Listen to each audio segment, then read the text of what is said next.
성형외과에서 대접받는 방법에 대해서 그냥 제가 느끼는 바대로 의사가 보는 그런 모습에서 얘기해 드릴게요. 아까 말씀드렸다시피 성형외과는 연극 무대라고 저는 생각을 해요. 그래서 이 무대에서 출연 배우는 의사가 있고 환자가 있고 상담실장이 있고 코디가 있고 간호사가 있겠죠. 근데 장르가 때로는 시트콤이고 때로는 다큐고 때로는 교양 시사 프로그램이 될 수도 있고 아주 가끔은 호러가 되기도 해요. 제가 겪어보니까. 그러면 성형외과라는 연극, 여러분이 연극을 보러 간다고 생각해 보세요. 그러면 내가 뭘 볼까? 뮤지컬 뭘 볼까? 이렇게 고를 때 선택하는 방법이 있겠죠. 예를 들면 외국 오리지널 팀이 와서 공연을 한다. 그러면 왠지 그거는 퀄리티는 보장이 됐다. 이런 식으로 생각을 하고 우리가 피켓팅을 하잖아요. 또 예술의 전당에서 한대. 거기 극장 시설 좋아. 거기 음향 좋아. 거기서 공연하면 볼만해. 이런 식으로 하겠죠. 또는 어디서 한대. LG 아트센터에서 한대. 그러면 LG 아트센터는 거기 큐레이터가 굉장히 똘똘해. 그래가지고 공연을 참 잘 고르더라. 그러면 또 큐레이터를 믿고 가기도 하겠죠. 그러니까 여러 이런 방법들이 있겠죠. 그래서 성형외과 쪽으로 옮겨보면은 병원 규모나 시설도 여러분이 생각할 때 굉장히 또 의미 있는 걸 수 있어요. 규모도 크고 시설도 잘 돼 있고 그러면 일단 좋잖아요. 그죠? 병원 위치 또 접근도 가능한 게 좋잖아요. 강남에 있고 차 타고 편하고 지하철역 가깝고 이런 것도 굉장히 중요하잖아요. 주차 잘 되고 이런 것도. 그러니까 이런 것들도 중요하다고 봐요. 그다음에 또 의사의 전문성, 전문의냐 비전문의냐. 근데 이건 중요한 것 같아요. 성형외과 전문이냐 아니면 성형외과 비전문이냐. 그렇다고 제가 성형외과 전문의가 제일 잘났다 이런 얘기를 하고 싶은 건 아니에요. 하지만 전문이라고 말할 정도로 내가 그 업에 대해서 고민을 많이 하고 공부를 많이 하고 경험을 쌓았느냐. 그건 중요해요. 여기서 말하는 전문의는 꼭 성형외과 전문의를 말하는 건 아니에요. 제가 성형외과 전문의가 최고다 이렇게 얘기하고 싶어요. 그렇게 말하고 싶어요. 하지만 난 성형외과니까. 근데 이비인후과 전문의 선생님들 중에서 코성형 수술을 굉장히 잘하시는 분도 있어요. 또 지방 흡입 같은 경우 산부인과 선생님들 중에서도 굉장히 잘하시는 분이 있더라고요. 그러니까는 꼭 비전문이라고 제가 말하지는 싶지는 않아요. 성형외과 전문인데도 불구하고 지방흡입 하기 싫어해가지고 안 하던 저 같은 사람은 그 산부인과 전문의 선생님보다 지방흡입 잘 못할 수도 있어요. 예를 들면. 그래서 그 업에 대한 전문성에 대해 어느 정도 돼야 되냐. 근데 가장 쉬운 판단은 그거예요. 그 사람이 그 업의 전문의이냐 아니냐. 산부인과 전문의가 흉부외과 전문의가 내과 전문의가 또는 가정의학과 전문의가 지방흡입을 한다. 법적으로 아무 문제 없어요. 하지만 그 사람이 정말 그 일을 전문이라고 불릴 만큼 열심히 잘 공부하고 수련을 했느냐. 그거를 여러분이 판단하셔야 돼요. 근데 그걸 법의 틀에서 나라에서 판단해주고 누군가 판단해주길 바란다면 가장 중요한 건 그러면 전문의 자격증을 보는 게 일단 첫 단계가 아닐까라고 저는 생각을 해요. 하지만 그거 역시도 절대적일 수는 없다라는 말씀을 꼭 드리는 거예요. 그러니까 예술의 전당에서 공연한다고 무조건 좋은 거 아니잖아요. 그죠? 금난세가 지휘한다고 무조건 오케스트라가 최고 아니에요. 왜냐면 오케스트라가 그 단원들이 영 아닐 수도 있잖아요. 그렇죠? 그래서 이런 부분들이 있어요. 그러니까 이게 정말 여러분들이 선택하기 힘든 내용일 것 같아요. 저도 힘들어요. 솔직히 말하면. 그 다음에 상담비가 얼마냐, 수술비가 얼마. 이건 정답 없죠. 어디는 싸고, 어디는 비싸고, 어디는 공짜고, 어디는 더 해주고, 이런 것 때문에 여러분들이 선택할 수 있죠. 꼭 싼 게 나쁘다. 싼 거 선택한 네 잘못이야. 이렇게 말하고 싶진 않아요. 왜냐면 저도 애누리닷컴 맨날 뒤지고, 다나와닷컴 맨날 뒤지고, 20원 싸면 그거 사거든요. 예를 들면, 저도 그래요. 그렇기 때문에 여러분이 그 부분에 있어서 나는 그냥 싼 거 그냥 효과 조금 떨어지더라도 그거 할래 라고 선택하신다면 그것도 환자분의 캐릭터기 때문에 중요하지 않다고 생각을 해요. 명품을 찾아서 내가 청바지 100만원짜리 사서 입든 아니면은 스파 브랜드 가가지고 한 5만원 3만원 주고 청바지 입든 여러분 선택이지. 3만원짜리는 어떻고 나쁘고 이런 얘기 안 하잖아요. 다만 3만원짜리를 사고서 100만원짜리 퀄리티와 디자인을 원하진 마세요. 그건 도둑놈이에요. 그거는 도둑놈 심보예요. 전 그렇게 생각해요. 3만원짜리가 3만원어치 값어치를 하면 저는 그걸로 땡큐 하면 된다고 생각을 해요. 근데 간혹가다 3만원짜리가 10만원짜리 이렇게 가성비가 아주 뛰어난 녀석들이 가끔 실수로 나올 때가 있죠. 그러면 감사합니다 해야지 그렇지 않은 녀석들이 아는 녀석들을 욕하면 안 돼요. 내가 낸 돈, 그 자본주의 사회예요. 내가 낸 돈만큼의 값어치를 준다면 땡큐 할 수 있어야 된다고 생각해요. 그 다음에 또 여러분들이 보는 게 온라인상의 각종 후기인데, 저는 다른 거는 후기가 도움이 된다고 생각하는데 성형 후기는 지금 2020년 대한민국에서는 도움이 하나도 안 된다고 저는 단언을 해요.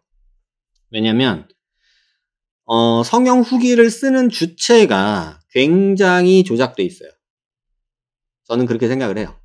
그래서 뭐 이거는 개인 취향이에요. 큰 병원 좋아, 대학병원 좋아, 뭐 개인 병원 좋아, 뭐 이런 거, 이거 누구의 뭐 옳고 그른 거 없어요. 그냥 내가 이게 좋으면 그냥 좋은 거예요. 그러니까 여러분이 이거 선택하시는 것까지는 저는 아무 말도 안 해요. 이거는 그냥 개인 취향입니다 라고 해요. 근데 온라인상의 각종 후기는 여러분 절대 도움이 안 된다고 저는 생각을 해요. 왜냐면 쓰는 주체 자체가 왜곡되어 있기 때문에. 병원의 홍보 직원이 그 후기를 쓰고, 또 여러분 수술할 때 후기 쓰면은 디스카운트 해준다 그러니까 또 후기 또 쓰면서 할인받고, 이런 것들이 되게 많죠. 그러니까 그 후기를 여러분들이 인터넷 찾아서 노출되는 후기는 그냥 90% 이상 광고라고 보면 되고, 정말 진심으로 후기 쓰는 사람들은 수술이 잘못돼서 막 분노하는 사람들 외에는 진심으로 그 후기를 쓰는 사람은 거의 없지 않을까요? 저는 그렇게 생각을 해요. 그래서 정말 믿을 게 못 되는 게 각종 후기. 하지만 우리 뭐 맛집 후기 이런 거는 먹어본 사람이 대부분 쓰니까 믿을만 하잖아요. 그죠? 그리고 또 아님 또 어때? 안 가면 되지. 근데 성형수술은 그런 식으로 베팅하지 마시라는 거죠. 성형외과라는 연극이라는 걸 선택을 했어요. 내가 그래서 어떤 연극을 보기로 했어. 그러면 1막이 뭐냐면요. 처음 시작은 진단이에요. 진단. 제가 환자분 오시면 항상 드리는 말씀인데, 이미지 검사하고 CT 찍고 사진 찍고 스캔하고, 그 다음에 이전 시술 이력 듣고 수술력 듣고 진단하고, 이게 가장 중요한 연극의 1막이에요. 그 다음에 환자는 그걸 해야 돼요. 저 선생님 나 얼굴이 이런데 나 이거 이렇게 고치고 싶어. 나 이거 이렇게 됐으면 좋겠어. 이런 단순한 요구만 하셔도 돼요. 어디서 들었는데 누가 그러던데 이런 얘기 안 하셔도 돼요. 뭐 얼토당토하는 바램, 저 당동건 되고 싶어요. 이렇게 얘기해도 돼요. 근데 그렇게 말하지 못하고 미안하고 또는 쪽팔리고 또는 또 뭐 어쩌고 이런 여러 생각으로 본인이 그 말을 순화할 필요가 저는 없다고 생각해요. 왜냐면 의사한테 내가 요구를 해야 돼요. 당당히. 나 김태희에게 해줘요. 이렇게 말할 수 있어야 돼요. 안 돼. 이렇게 얘기를 들으면 어때? 들으면 어때? 그쵸? 얘기할 수 있어야 돼요. 근데 그 말이 하기 싫어서 둘러 김태희 만들어주세요 라고 말하면 그게 오히려 나쁜 것 같아요. 그래서 제가 환자한테 가장 많이 말하는 게 그런 거예요. 그냥 초등학생처럼 말하세요 라고 얘기를 해요. 초등학생처럼. 왜? 그게 가장 정확해요. 여러분이 저 인터넷에서 봤는데요. 이렇게 하면요. 광대가 이렇게 줄어들 수 있어서 제가 효과가 있을지 모르겠는데 저는 광대가 어떻게 됐으면 좋겠어요. 결국은 광대 줄여서 얼굴 조그만해지고 싶다는 얘기예요. 근데 그 말을 그렇게 어렵게 해요. 그죠? 근데 그렇게 말하는 게 여러분이 되게 어려운 것 같아요. 근데 초등학생들한테 너 어떻게 되고 싶어? 대통령 되고 싶어. 나 슈퍼맨 되고 싶어. 이런 얘기 하잖아요. 그렇듯이 그냥 여러분들이 얘기를 하세요. 그게 오히려 저는 더 정확하고 환자가 니드를 파악하는 데 더 쉽다고 생각을 해요. 근데 그게 굉장히 많은 얘기들로 이렇게 업어치고 매치고 해지면서 왜곡이 되는 것 같아요. 이런 요구를 들으면 의사는 환자에게 이렇게 얘기를 하죠. 가능한 것들에 대해서 나열을 해주죠. 이거는 될 것 같고, 요건 이렇게 하면 될 것 같고, 요거는 조금 어려울 것 같아.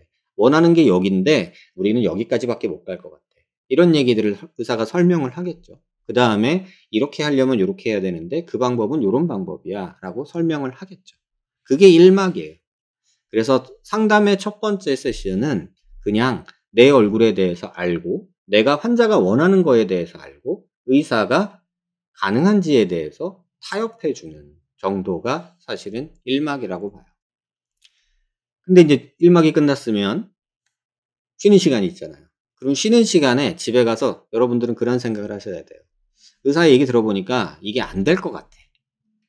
그러면 안 할까? 그래도 그 비슷하게 여기까지는 된대. 그럼 해볼까? 이런 생각들을 해야 돼요. 그리고 바램과 현실 차이를 인식을 정확히 하셔야 돼요. 내가 이렇게 되고 싶은데, 내 김태희 되고 싶은데 김태희는 조금 어려울 수 있대. 근데 내가 어쩌고 저쩌고 해서 나는 요런 매력이 있어서 요걸 요렇게 하면은 요렇게 더 이뻐질 수 있을 것 같아. 뭐 요런 얘기를 들어볼 수 있겠죠. 그다음에 특별히 '나는 그래도 다른 거 양보 못 하겠는데 나 이거는 꼭 하고 싶어. 꼭 됐으면 좋겠어.' 이런 것들에 대해서 본인이 정리를 좀 하셔야 돼요. 그다음에 '절대 이렇게는 되기 싫어.' 이런 것들에 대해서도 정리를 한번 하셔야 되고요. 그다음에 '저 의사 말을 믿어도 될까?' 라는 거에 대해서 한 번 더 고민을 해 보세요. 왜 중요하냐면 의사는 100%를 만들어내는 신이 아니고 실수투성이인 인간이에요, 인간. 그래서 그 의사가 뭐 신처럼 말하거나 100% 장담을 하거나 이런 상황이면 오히려 여러분은 그 말을 뒤집어서 "아니다."라고 생각을 하셔야 돼요. 그래서 그런 부분에 있어서 의사에 대한 신뢰 여부를 확정을 하셔야 돼요. 그러면 인제 수술을 진행하는 방향으로 이막이 열려요. 그 이막은 내가 하기로 한 선택한 수술 방법에 대해서 본인이 정확히 이해를 하셔야 돼요. 이해를 못하면 여러분은 나중에 속았다고 말을 해요. 그래서 어느 정도 선에서는 필요한 부분에 대해서는 이해를 하셔야 되고 그다음에 어떻게 진행되는지에 대해서 그 프로세스에 대해서도 어느 정도 설명을 들어야 돼요. 이거 다 의사한테 들으라는 얘기는 아니에요. 상담실장이라는 직업이나 코디라는 직업이 이런 것들에 대해서 자세하게 설명하기 위한 직업이에요. 그다음에 선택한 수술 방법에 한계가 있어요. 그 한계에 대해서도 명확히 인지를 하셔야 돼요. 그다음에 방법의 부작용, 그다음에 회복 기간 이런 거에 대해서도 이해를 하셔야 돼요. 그럼 산막이 뭐냐? 이게 수술하러 오는 날이에요. 그런 날은 내가 수술하려고 하는 날에 대해서 다시 한번 내가 원하는 거에 대해서 다시 한번 확인을 해야 돼요. 근데 이걸 안 한 채로 와 가지고 처음 상담 오는 사람처럼 이렇게 얘기하시는 분들이 있어요. 그럼 이제 깝깝해지는 거예요. 그러니까 "선생님 저 김태희 되는 거죠?" 뭐 이러고 오는 거예요, 수술하는 날. 그래서 "어?" 그래서 인제 이렇게 되는 거죠. 근데 그런 분들이 의외로 또 있어요. 그다음에 비현실적인 기대감을 지양해야 되고 그다음에 막연히 불안하다는 마음에 막 인터넷 찾아보고 괜히 불안함을 더 머리에 한 만큼 또 지고 오시는 분들이 계세요. 그러지 마시고 이미 그건 이막에서 하셔야 되고 수술하러 오는 날이면 의사 선생님한테 맡기세요. 그때는 환자분이 하실 게 별로 없잖아요. 그다음에 수술 후에 의사 선생님이 "이거 해라. 저거 해라." 하는 거 있으면 그거에 따르세요. 괜히 인터넷에 보니까 이렇던데 저렇던데 하면서 그거 따라하지 마시고요. 제가 제일 답답했던 경우가 뭐였냐면 제가 수술하고 "이거 두 가지만 신경 쓰세요. 요거 두 가지만 꼭 해 주세요."라고 환자분한테 말을 했는데 이 두 가지만 빼놓고서 인터넷에 있는 것만 다 하고 오신 분이 계세요. "아니 인터넷에 보니까 이렇게 하라던데." 수술은 제가 했잖아요. 제가 두 가지만 신경 쓰고 좀 관리해 달라고 했잖아요. 근데 그 두 가지를 빼고 나머지 10 가지를 인터넷에 있는 걸 해 갖고 오시는 분이 계세요. 이게 되게 바보 같은 짓이에요. 여러분 그러지 마세요. 제가 아니라 다른 선생님이 수술을 하셔도 그쪽 병원 선생님이 하라고 한 거를 신경 쓰셔야죠. 그죠? 인터넷에 말도 안 되는 것들이 너무 많은데 그런 거 보면서 따라하지 말죠. 그 근거 없는 얘기들. 그다음에 그런 불안감에 또 인터넷 뒤지고 또 그 병원에 또 수술하고 3 일째 지식인 올리고 또 저한테 메일 보내고 이러시는 분들 보면 제가 항상 그런 말씀 드리잖아요. "수술한 선생님께도 환자분께도 제가 신뢰하는 겁니다."라고 말씀드리잖아요. 저는 환자분 얼굴도 모르고 CT도 모르고 수술할 때 어떤 일이 있었는지도 모르고 "그냥 지나가는 아저씨 같은 의사예요."라고 말을 해요. 근데 수술하고 3-4일 돼서 아무 정보 없이 불안함에 저한테 메일 보내고 글 쓰시는 분들 꽤 많거든요. 근데 굳이 그러지 마세요. 그냥 그 불안한 부분은 수술해 주신 선생님하고 확인을 하시고 확인을 했는데도 불안하거나 또는 확인을 하고 싶었는데도 의사 선생님이 바쁘다는 핑계로 제대로 설명을 안 해 주시거나 그러면 차라리 병원으로 오세요. 그러면 제가 시간 내서라도 설명드릴게요. 그다음에 나중은 수술하고 나면 여러분은 아쉬운 부분, 마음에 안 드는 부분에 대해서 의사한테 말씀을 해 주세요. "좋으면 좋다. 마음에 들면 마음에 든다.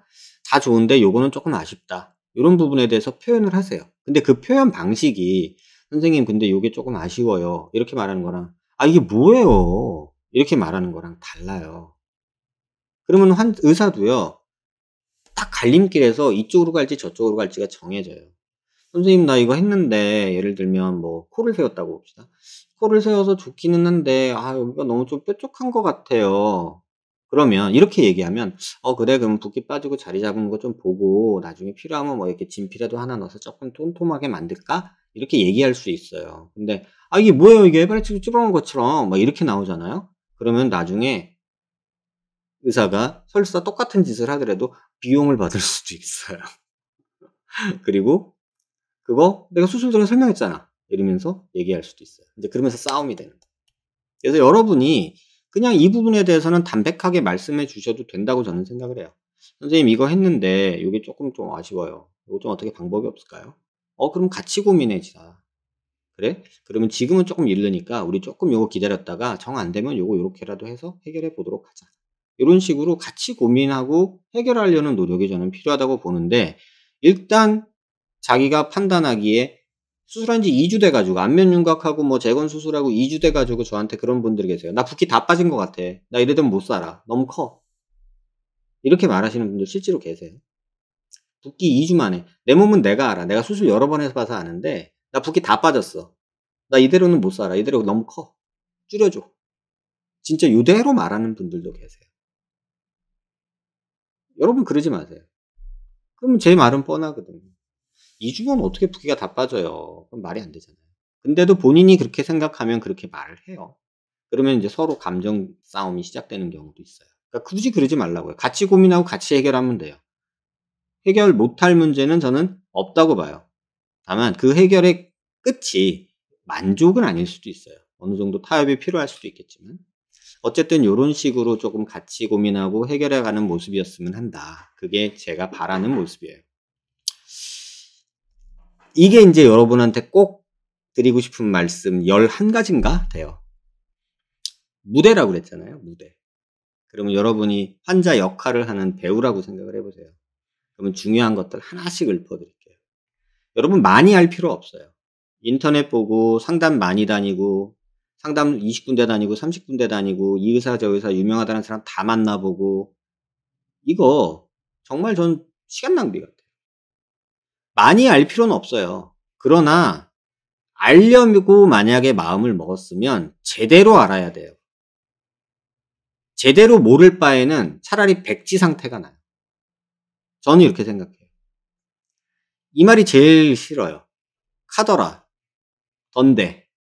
이 말이 나오면 딱 이런 생각이 들어요. 이런 말은 해봤자 대접 못 받아요.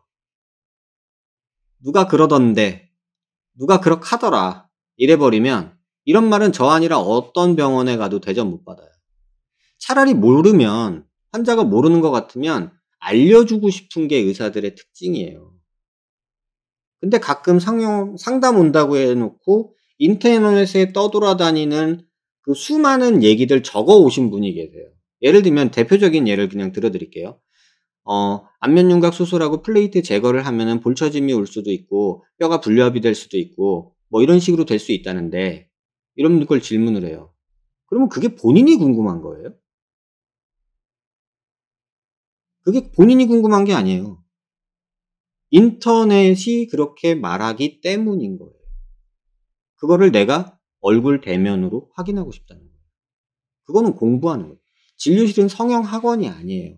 여러분 유튜브나 뭐 제 블로그나 이런 것들 온라인 자료들을 보고 공부를 하실 거면 차라리 그걸 하세요. 모르겠고 가서 얼굴 맞대고서 다 가르쳐 달라고 해야지. 이렇게 얘기해 버리면 저 블로그에 글 하나 쓸 때 보통 제가 준비하는 시간 3-4시간 타이핑하고 그림 치고 하는데 2-3시간 걸려 가지고 보통 7-6시간이 걸려요.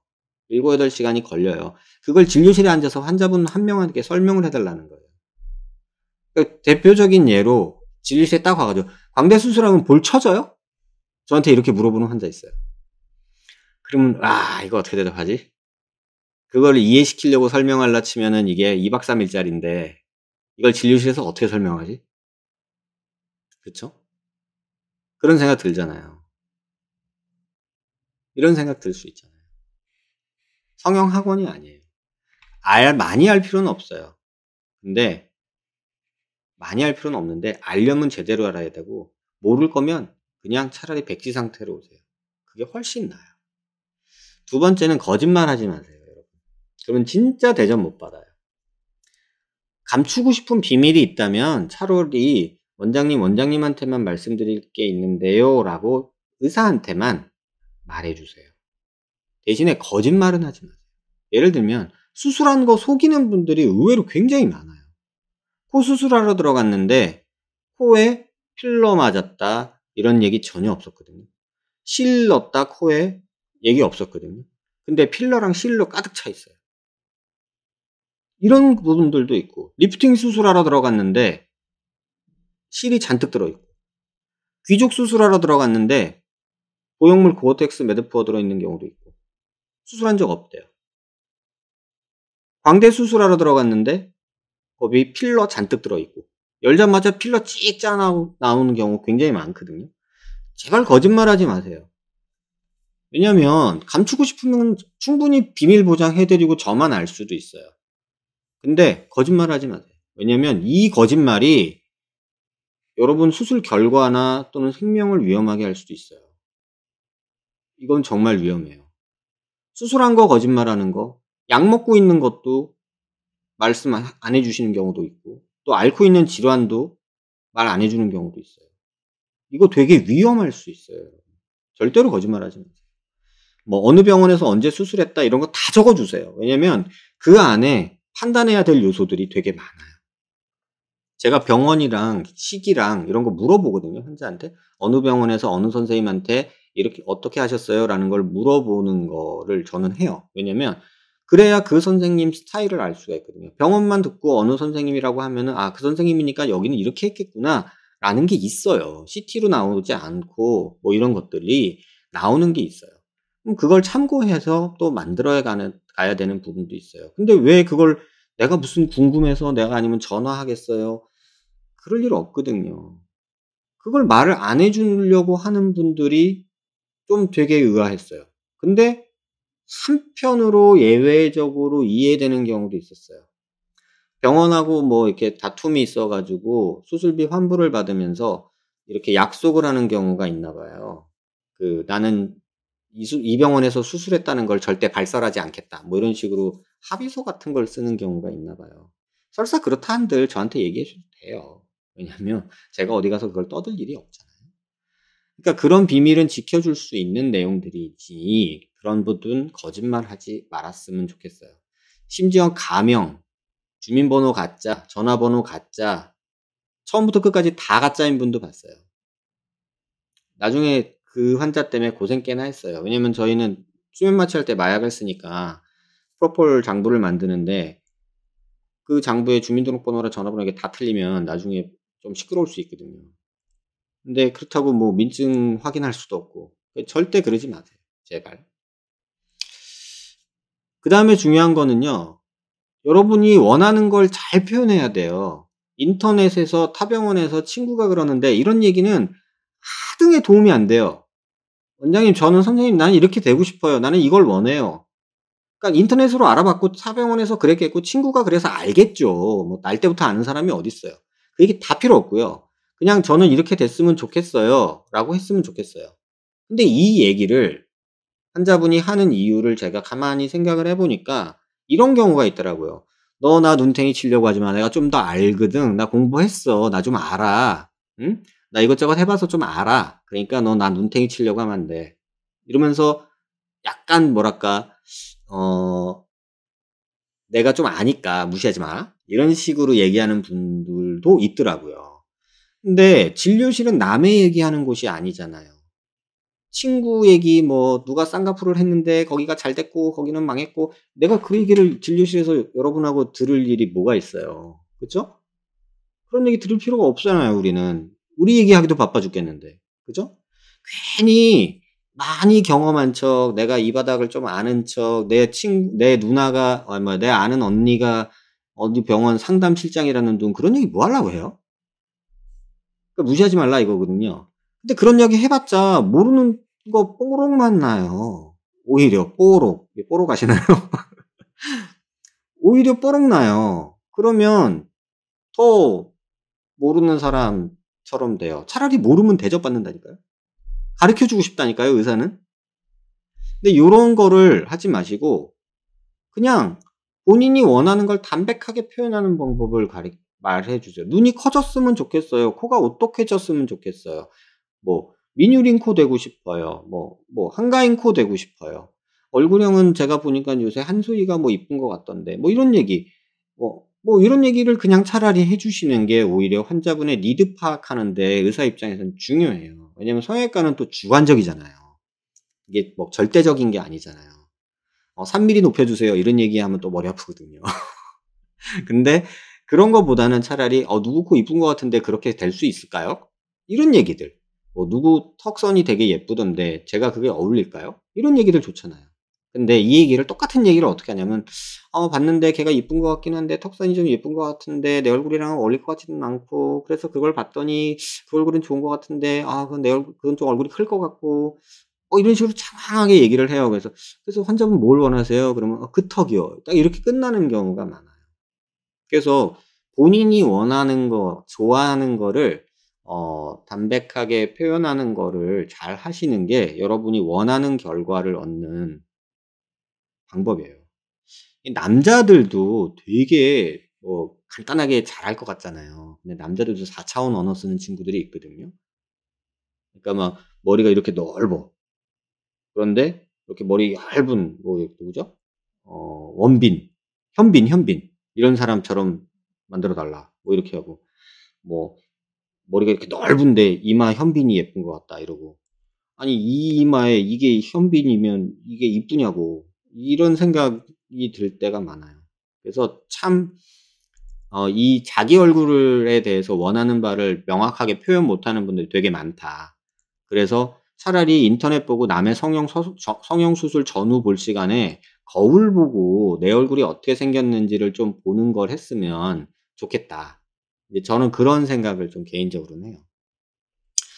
그다음에 중요한 거 네 번째. 감정적인 선택보다는 이성적인 선택을 하세요, 여러분. 의외로 여러분 이런 거 많아요. 저 몰랐는데 이해는 돼 솔직히. 의사가 잘생겨서 그 병원에 가서 수술할래 이런 경우 되게 많대요. 저는 그래 보질 않아서 모르겠는데 제 경우는 아니라서 저는 모르겠는데 의사가 잘생겨서 그 병원에 가서 수술하는 경우 되게 많대요. 저 몰랐어요. 그다음에 인테리어가 고급져서 이것도 되게 많대요. 그다음에 친구가 그 병원에서 용돼서 이거 되게 많아요. 의외로. 그리고 나 휴가 이번에 요 시기밖에 못 내는데 그때 되는 병원이 거기밖에 없어서 이것도 은근히 많더라고요. 그리고 앞뒤 없이 그냥 이대로 사는 게 싫어서 오늘 너무 짜증나서 이런 경우도 있더라고요. 그래서 이게 왜 이렇게 됐을까라고 생각을 해보면 수술은 그냥 한번 해보는 행위가 되면 그때부터 지옥문이 열려요. 이게 진짜 지옥문이 열리는 것 같아요. 그냥 우리가 소비하는 여러 가지 그런 것처럼 어떤 소비하는 대상처럼 뭐 먹는 거 이런 것처럼 한번 먹어보는, 한번 입어보는, 한번 써보는, 만나보는 이런 것처럼 소비적인 대상이 돼서는 안 돼요. 물론 소비지만 이게 그런 식의 소비가 되면 안 될 것 같아요. 그래서 제가 왜 이 말씀을 드리냐면 이런 것들이 중요한 이유가 내가 왜 하려는지, 왜 해야 되는지에 대해서 고민을 하면 안 돼요. 그러니까 이렇게 되면 안 되는데. 또 하나는 이게 재수술의 경우는 이래요. 감정적으로 나 지금 너무 힘들어. 나 지금 이대로 못 살겠어. 나 지금 몰라 뭐라도 해야겠어. 나 지금 막 이런 생각을 하는 경우가 또 의외로 많아요. 근데 제가 환자들한테 이런 설명드리거든요. 문제를 풀었어. 문제가 틀렸어. 한번 망했다 이거지. 그럼 한번 망했어. 그러면 에이 이번 시험 망쳤어. 시험 다시 줘. 시험 문제 다시 줘. 그래가지고 새 시험 문제 안 푸는 거는 틀린 거예요. 틀렸으면 이전에 시험 봐서 문제 풀어서 틀린 거면 왜 틀렸는지 오답 노트 먼저 만드세요. 그게 가장 중요해요.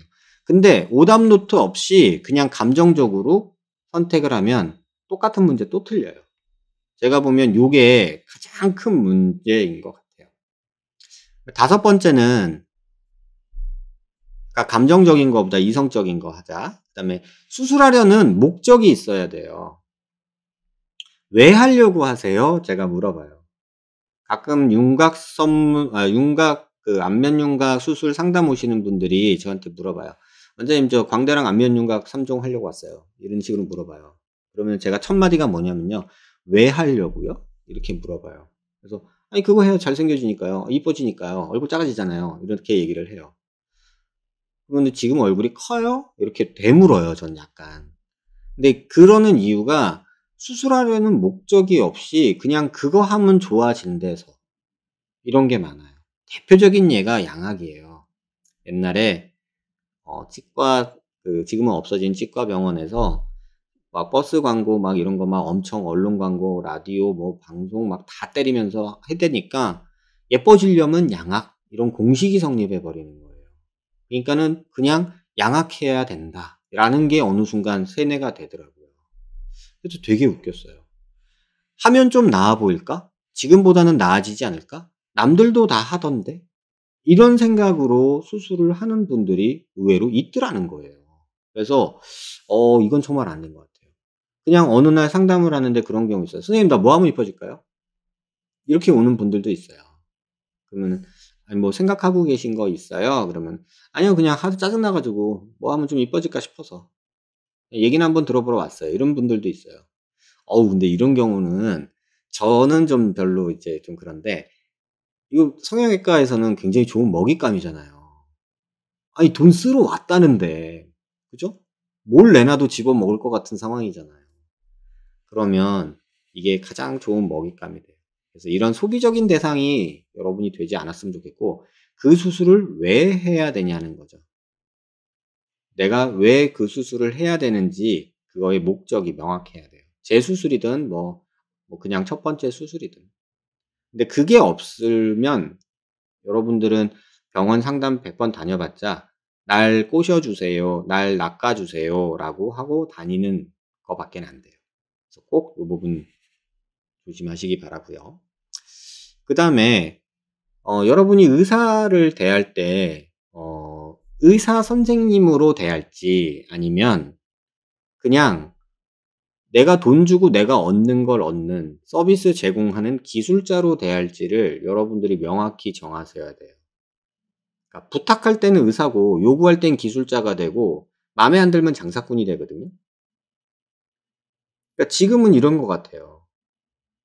약간 부탁할 때는 의사처럼 대우를 하려고 하고 뭔가 본인이 원하는 걸 요구할 때는 기술자 돼야 되시 하고 마음에 안 들고 얘기 안 통하는 것 같으면 그냥 장사꾼 취급을 해 버리는 것 같아요.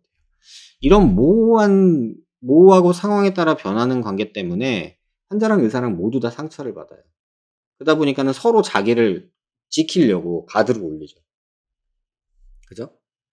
그래서 요런 경우라면 차라리 저는 이게 헷갈린다면 차라리 건조하게 "선생님 나 이거 해 줘요." "얼마예요?" "그러면 그거는 제대로 해줄 수 있어요?" 라고 요렇게 하고 건조하게 그냥 거래로 끝나는 게 오히려 편할 수도 있어요. 근데 개인적으로는 요게 저는 좀 좋지는 않아요. 약간 저는 관계지향적인 사람이라. 근데 오히려 이게 헷갈려 가지고 변할 바에는 그냥 이게 나은 것 같아요. 점점 나이를 먹고 병원 생활을 오래 하고 개업하고 환자를 여러 명 보면서 차라리 '이거 했다, 이거 했다.' 왔다 갔다 하느니 그냥 '이거였으면 좋겠다 차라리. 그래야 서로 머리 안 아프다.' 이렇게 생각하는 부분들도 있어요. 그러니까 이거는 여러분이 만드는 거예요 정확히 말하면. 또 하나 중요한 거. 이게 의사가 하는 말을 믿든가 아니면 제대로 알고 모두 따져서 디베이팅을 하든가 해야 되는데 제대로 모르고 믿지는 못하겠고 따지고 요렇게 되더라고요. 그러니까 믿기엔 불안하고 따지자니 정보와 지식이 부족해. 그러니까 어쩔 수 없는 상황이에요. 여러분이 아무리 많이 알아도요. 의사보다는 많이 할 수는 없어요. 왜냐하면 저는 20 년을 이거 자격증 딴다고 애쓴 거잖아요. 그죠? 그러니까 요런 상황인데 그걸 여러분들이 인터넷 보고 성형수술 몇 번 해 봤다고 해서 이걸 어떻게 정보의 비대칭을 이겨낼 수 있겠어요. 그러니까 제 생각에는 그래요. 이 정보의 비대칭이 어차피 존재할 수밖에 없는 영역이라면 믿을 만한 사람을 잘 찾아서 믿든가 아니면 제대로 알고 하나하나 다 따지든가 둘 중에 해야 돼요. 의학 지식은 일반인이 이해하기엔 어렵고 방대해요 너무. 그리고 기껏 따진다고 여러분이 만든 체크리스트라는 게 뭐 CCTV 있나요? 마취과 전문의 상주예요. 유령 수술 어떻게 해요? 뭐 이런 것들이 있는데 사실 요거 속이고 포장하려면 얼마든지 말로 할 수 있어요. 그러니까 이런 것들에 너무 연연한 나머지 여러분들이 중요한 것들을 놓칠 수 있다는 생각이 들어요. 그래서 그 부분도 꼭 한번 이해하셨으면 좋겠고요. 그다음에 이 부분 쪼끔은 뭐 이해도 되지만 맘 아픈 부분이긴 한데 나만 혜택 보면 타인은 상관없다는 이기심과 불법이 난무해요. 그죠? 뭐 불법이라고 꼭 제가 말은 하진 않지만 그러니까 불법과 합법의 그 중간 어디 애매모호한 회색 지역에 있는 그런 부분들이 있죠. 재난지원금으로 요새 성형수술한다고 뉴스 보고서 제가 좀 깜짝 놀랐어요. 아니 뭐 그럴 수도 있지. 근데 저희 직원이 그걸 보여주길래 "야 꿈도 꾸지 마." 그랬거든요 제가. 이거는 좀 그랬어요 저는. 그냥 이게 소상공인인 돕자고 하는 건데 이거 내가 굳이 뭐 이런 생각이 저는 들었고 성형 모델 할인 모델하면 할인된다. 뭐 후기 써라 뭐 이런 거 있죠. 성형 후기 할인 그다음에 실비보험 이건 뭐 합법이라고는 하는데 그래도 약간 이게 문제거리가 좀 있는 부분이 아닌가라는 생각을 개인적으로는 좀 해요. 그래서 이런 부분들이 있죠. 그리고 뭐 여러분들 제일 뭐 아는 뭐 현금으로 할인하면 뭐 어쩌고 뭐 이런 것도 있고. 그래서 금전적 이득이 가는 곳에 불법이 따라가요. 제가 살아본 경험으로는. 그래서 그런 것들을 비판하기 전에 나만 이득 보면 된다는 이기심과 불법이 만연하죠. 그죠? 여러분 들어보셨는지 모르겠는데 실비보험으로 어떤 한의원에 가서 도수 치료 받는다고 200만 원을 끊으면 레이저로 150만 원을 다 레이저 치료를 해 주고요. 보톡스 필러를 50만 원어치를 넣어 준대요. 그런데 병원에 10번을 와야 돼요. 도수 치료 10번 받았다는 기록을 남겨야 되기 위해서. 그러면 10번 레이저 맞는 거예요. 그러면은 200만 원 결제해도 실비보험에서 200만 원을 돌려준대요. 이런 꿀이 어딨나. 이렇게 생각할 수 있잖아요. 여러분이 사용한 실비보험 그런 것들이 여러분의 실비보험을 점점 비싸게 만들고요. 정작 필요한 사람들이 그 혜택을 못 보게 될 수도 있어요. 그래서 이런 부분들이 사회적인 건 모르겠고 나만 이득 보면 돼.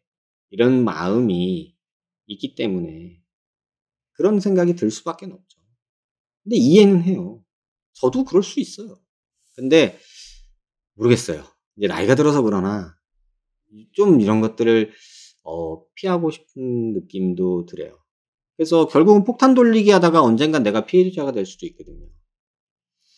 저도 병원을 꽤나 크게 해 봤어요. 직원들 한 60-70명 두고 병원을 해본 적이 있어서 이 큰 규모를 유지하려면 어떻게 해야 되는지에 대해서 여러 사람들이 어 조언을 해 줬는데 그 내용이 대부분 다 불법과 편법과 합법의 사이에서의 줄타기더라고요.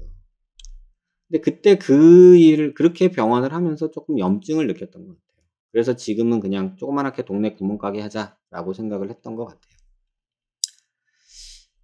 제일 중요한 건데 내가 상대방을 대접하면 상대방도 나를 대접해요.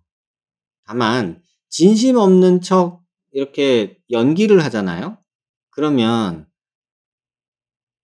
보여요. 차라리 안 하니만 못해요. 무슨 말이냐면 저도 한 나이 40 넘어가니까 한 3 분만 대화하면 이 사람이 진짜 나를 의사로 보고 부탁하고 이렇게 하는 건지 대접을 하는 건지 아니면 머리 굴리면서 나를 이용하려고 하는 건지 다 보여요. 그런 것들 있거든요. 그러니까 그러지 않으셨으면 좋겠어요. 그러니까 내가 샘을 하면서 상대방을 보면요. 상대방도 샘을 해요. 더하기 빼기를 하겠죠. 근데 내가 배려를 하면 상대방도 배려할 거예요. 최소한 병원은 그래요. 여러분이 의사한테 배려를 하는데 의사가 여러분 눈탱이 치려고 하지는 않을 것 같아요. 모르겠어요. 어떤 분들이 있을지는 모르겠지만 저는 최대한 그러지는 않을 것 같아요. 최소한. 예. 근데 요런 부분이 있어요. 그다음에 그럼에도 불구하고 나쁜 의사도 존재해요. 진짜. 진짜. 돈도 벌고 싶고 의사들 그렇거든요. 돈도 벌고 싶고 명성도 얻고 싶고 좋은 의사도 되고 싶고 누군들. 근데 이걸 나쁜 의사라고 해야 될지는 모르겠지만 이거 당연한 거거든요. 인간이니까. 그죠? 근데 환자가 따져서 이런 것들을 가려낼 정도로 의사들이 멍청하지가 않아요. 이런 것들 적당한 돈과 적당한 말발과 언변과 화술과 어떤 여러 시스템으로 여러분들이 이거를 가려낼 수 있을 거라고 저는 생각하지 않아요.